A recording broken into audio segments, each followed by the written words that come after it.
Hey, Gamers Den. Sorry for the last 2 days. I've had family over. We've been dealing with a death in the family. We had to go to the viewing one day, and we had to go to the funeral the next. And so the guests had to stay in this room, and they had brought a pet with them, and we didn't lock the pet up or anything. Don't worry about that. But to stop my pets and their pets from basically going in and out of rooms and doing what pets do to mark their territory, we had to close the room off. So I wasn't even able to do any of my videos, which is fine. I have two good ones for you.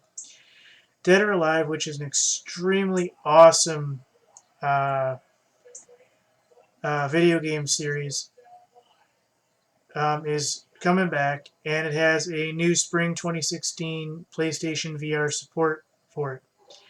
Dead or Alive Extreme 3 launching in Spring 2016 with PlayStation VR support. Sony's Project Morpheus, recently renamed PlayStation VR, has intrigued gamers with its many possibilities. PlayStation VR could be used to make combat more immersive, puzzles more interactive, and of course, fan service more realistic.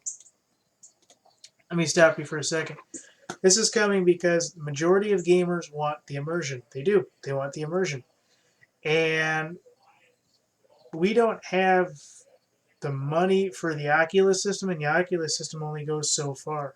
You still need to be able to game while being immersed in the technology.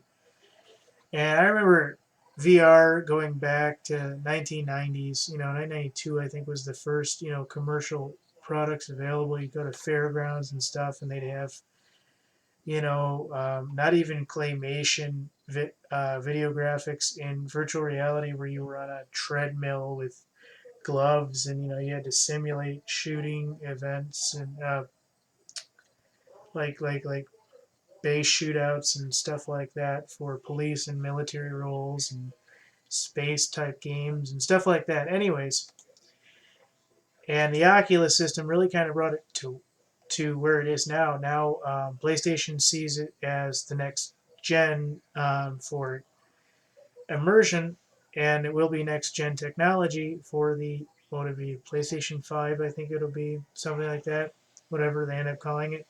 So they want to incorporate it in PlayStation 4, I imagine, and no doubt eventually it'll work its way to the Xbox, what I imagine to be Xbox 2.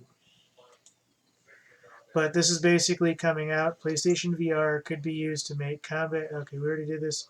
One developer well known for their fan service game wasted no time pouncing on the opportunity and announcement. TJS developer Teko Kayo Koye, something like that, announced plans to bring next entry for Dead or Alive series to PlayStation VR.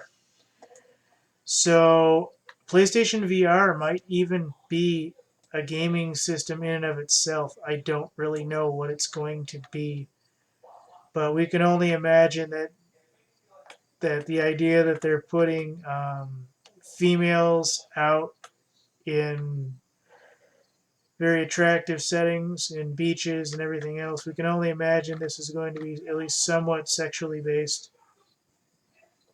Um, This is going off the game.